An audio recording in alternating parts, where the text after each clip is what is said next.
Battlefield 6 is coming out later this year, and today I wanted to start kind of a new mini-series about Battlefield and some of the things that I want to see from previous titles and what should make it into the next one and what maybe should be left in the garbage can. Anyway, as you can tell, today we're going to be talking about Battlefield 5 and some of the merits that it had, because believe me, it did have a few. As hard as that is to believe in certain aspects, it did have some merits, and also just talk about some lessons that I hope DICE took from Battlefield 5 and what they can do to further improve or avoid those kinds of things. Anyway, as always, if you do enjoy today's video, remember to leave it a nice, thick and juicy like. And of course, if you enjoy this kind of content and you want to see more like it, then hit that big red sexy subscribe button right below the video. Also, gotta thank my channel members. You guys help make these videos possible. Thank you so very much. If you want to get access to the exclusive perks that they get, then check out the link in the description down below or hit that blue join button. Anyway, let's start.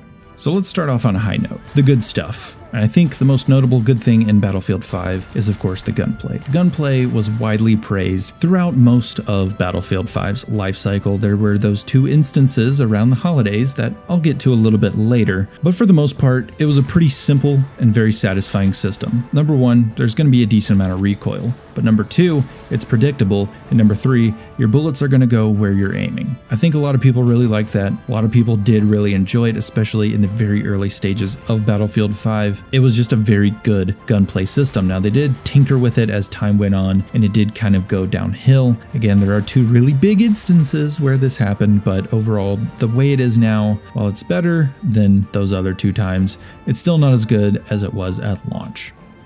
Now, the next thing we got to talk about is movement. Movement was really good in Battlefield 5. I enjoyed it. It felt like you could do so many more things in terms of how you can dive into cover, how you can move your character around. Even some of the things like sliding, I didn't mind it. Some people really hated it. They just like, oh, everyone's slide spamming around and I can't shoot them. Well, I hate to break it to you. If someone takes the time to master the movement and get to the point to where they can time slides well enough that they can kill you easier, that's because they took the time to invest and master the depth of the sliding in the game, the depth of the movement in general, and they killed you because they took the time to be a better player.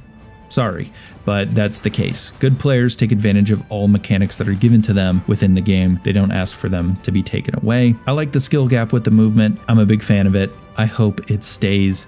So yeah, movement was good. Next thing is, of course, fortifications. This was something that was heavily marketed leading up to the game, and it was honestly something that I didn't think much of. I thought it was, it's kind of a cool idea, but actually being able to use it, it plays a really important role within the game. If you think about it, Battlefield is much more of a strategic game. Sure, it's still an arcade shooter, like a Call of Duty in certain aspects. They're not exactly the same game, and that's where things like strategy and team play come into the picture, and that's something that Fortifications helps with greatly. You see, Battlefield also has destruction, and when you're capturing objectives that you're probably going to end up losing again and then probably going to take it back, certain things are not going to remain the same as they were in the beginning. And when you take an objective and you've destroyed everything in the area, it's really hard to defend it afterwards because there's not much cover and there's not places to hide from enemy attacks. Well, with fortifications, you can put up some temporary barriers that are going to hold up and provide some cover from an enemy counterattack, and it's something that is just so good within this game, and I really hope it finds its way back into the next title. Again, it just provides so much in the way of extra strategy and extra defense. Maybe you withstand an attack and you need to build back up, or like I said already, you just made an attack and it was successful and you need to build things back up so you can defend against the counterattack. Fortifications are awesome. Again, keep them, please. They're amazing. Even enhance them a little bit. I don't know, find a way to make them even cooler. Who knows? Just keep them. And of course, this is a kind of a smaller one, is Classic Conquest came back in BF5. I like Classic Conquest. Took a little bit of absence, a little bit of time off in Battlefield 1. Wasn't quite the same. It was okay. It was still Conquest for the most part, but not really. Came back in Battlefield 5. Classic Conquest, if you like it. I don't know what else to say about it. The point system was back kind of how it was supposed to be. And yeah, Classic Conquest. It was fun. If you liked it before, you'll like it now. Hopefully it stays the same as we go on. Lastly, and this is a bit of a controversial one, is soldier customization. I liked the fact that we had much more control over the soldier customization in BF5. I wasn't necessarily a big fan of a lot of the customizable objects. Some of them were a little bit goofy for a World War II game, which is kind of a shame considering the amount of incredible options they had to choose from the numerous pictures and video from World War II that they just decided not to use for, I don't know why they just didn't, but hopefully in this game we get a little bit more grounded feel in terms of customization. Maybe there's even a way to keep class silhouettes available to each class so that you can customize based off of a certain class. Maybe it's not the actual silhouette that changes necessarily, but the skin that's on the silhouette. So if you buy maybe a skin pack, it includes a skin for each class, something along those lines, just so you can serve gameplay and player expression. I think that'd be very cool, and maybe you can even keep certain standard uniforms and you just customize the different accessories on the uniforms. I don't know, that's been toyed with within the community. I don't really know how that'd work, but again, I think there's a lot of different ways they can go with it in order to keep some really good customization, but also be able to aid the gameplay with those class silhouettes so you can identify certain players from range a little bit easier, and therefore you know how to better approach certain players. Now that we've gotten through that, let's get into the bad things. And it's pretty simple from here on out because it's everything else. I'm kidding. It's not. It kind of is, but not really. Let's just get into it. Number one, attrition. I don't ever want to see attrition ever again. This is not a milsim. It's not fun to take a little bit of damage and then have to run on some errand. Not a fun gameplay loop, not anything interesting, just literally an errand, a side quest, if you will, from a single player game to go and just find more bandages or ammo. That's not fun. It's not interesting. It doesn't add anything to the gameplay. If I encounter any other enemies along the way, I'm probably just gonna die anyway. So there's no point to that. It doesn't add any kind of thrill or fun. It's just kind of like you're on borrowed time. Unless, of course, you find one of those med crates or one of those ammo crates. Then it's like, oh, yay. I got what I should be able to have anyway. It's just not fun. There's no reason a player should be punished for winning a gunfight and then getting into another one, and then they die not because they're worse than the other player necessarily. They might be, but they might not be. And you get punished for it because you just can't regenerate full health. It's not fun. It's not enjoyable. It doesn't feel satisfying. Get rid of attrition. It's not good. It doesn't add depth to the gameplay. I don't know who thought it added depth to the gameplay. It doesn't. An errand away from the... So it's Battlefield. You want to be in a battle. It's in the title. I want to be fighting in a battle. Firefight, tanks, explosions, everything going off. I don't want to run away from all that to go to a safe space and get an ammo pack. That's not fun. That's not enjoyable. It's not interesting. Doesn't add any depth. If anything, it takes it away. So get rid of attrition. Next thing, weapon customization. I actually don't want to get rid of weapon customization. I want more weapon customization. The weapon customization in BF5 is kind of terrible. You have this specialization system and it really limits how you can build out your weapon. I'm not a fan of it. There's really only a couple of archetypes you can build out. If you go back to BF4, there was tons of different ways you could build each one of your weapons and you could kind of fit it to your unique playstyle. And I think something like what Modern Warfare did with the gun bench, even though it's kind of serves a little bit of a different purpose in a way, obviously Call of Duty is a different kind of a game. I still think something along those lines where I can really invest in each one of my weapons and pour tons of time, hours, and experimentation into each one and which ones that I like the best is something that I really want to see back. Not just, oh, this gun looks cool. Let me just click through a couple of things. Oh, that's the version I like. And you're done in like 2 matches maybe. Like, it's really not difficult at all. It's not worthwhile exploring. I pretty much, once I set my specializations, I never tinkered with them. I never wanted to experiment with them. And the same goes for the skins. The skins will have different attachments on them, but they have no effect on anything. And that's just weird. It's not interesting. You can have skins and not put the attachments and tie them to the skin, and then you're just kind of forced to use it even though it has no effect on anything. But your specializations do, but they're non-visual. It's weird. I don't like it. I don't think a lot of people really liked it. It was better than what BF1 had, but that's for another video. It still wasn't great. BF4 was the peak of customization for weapons. I want something along those lines to come back, not BF5. Just, yeah, you get it. You get the idea. The next thing, speaking of weapons, is prone weapons. Get rid of them. They're pointless. You don't need a prone-only weapon. It's not fun. This isn't a milsim. And I mean, it's not even that they're overpowered per se. It's just them combined with the awful visibility in game, which while it's been improved a little bit, is still pretty bad. It makes for a very frustrating experience at times. Everyone seems to want to be prone when I play BF5 now. I don't know why. Why do you want to be prone all the time? Why is that fun? You don't have to use those prone weapons, but they do because it's easy. Because why wouldn't you use an MG42 with a 250 round magazine during a match of Operation Underground where you just have these straight lines of sight and anyone who runs in front of you is just gonna get turned into cannon fodder? It's easy. It's not overpowered, but it's easy, and they probably can't see you because you're prone. And then of course there's the bushes that are straight out of Assassin's Creed and you just can't see through the bushes. I don't know who thought that was a great idea, combining that with the MMGs and the AT rifles. And I mean, it's fine, you know, some people gotta camp a little bit. I get it. If you're on an objective and you're the only one and you're waiting on your squad to spawn back in on you, and there's a squad and a few other guys rolling up on your position, I get it. You gotta camp, you gotta hide a little bit. That's one thing. Sitting on a random mountain with your boy's AT rifle, just blasting away, nowhere near an objective, not even shooting people on objectives. At least shoot people on an objective. That's semi-playing the objective. No, just shooting you in the middle of nowhere. That's not fun.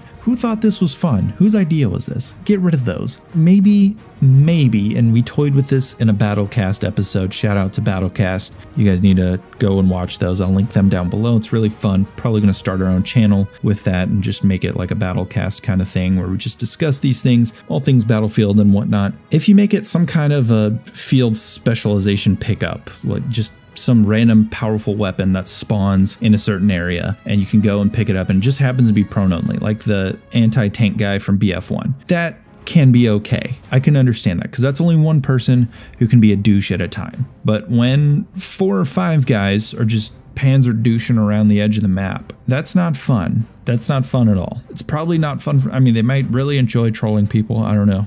Play how you want. I guess if you want to be a troll, go right ahead. But it's not fun for everyone else. For the other 59, 60 players on the map. It's not enjoyable. No one likes getting shot from a mile and a half away by some dude who just has an overpowered, not even overpowered, who just has a stupid weapon that shouldn't be in the game. No one likes that. It's not fun. And this game needs to be about fun. So get rid of that. Stop it. Get rid of it. Throw it away. Put it in the trash. Anyway, let's get on from that. Also, visibility. Put spotting back in, damn it. This isn't a milsim. Why did people think this is a milsim all of a sudden? Look what BF5 did. It made people think Battlefield was a milsim.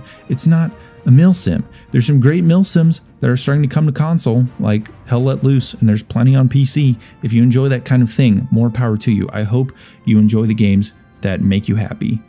Play the milsims. They're going to cater far more to what you're looking for with the camouflage and the holding certain positions in really tactical ways. They're really going to cater towards that. So if you enjoy that, play those games. But Battlefield is supposed to be an all-out war. I want to feel like all-out war. I want to see explosions and stuff going off, people running around. That is fun. That is Battlefield. Sure, there's some strategy involved, but it's not a tactical milsim. That's not Battlefield. So get that out of your mind. It's not what you come to Battlefield for. I'm not gatekeeping, I promise.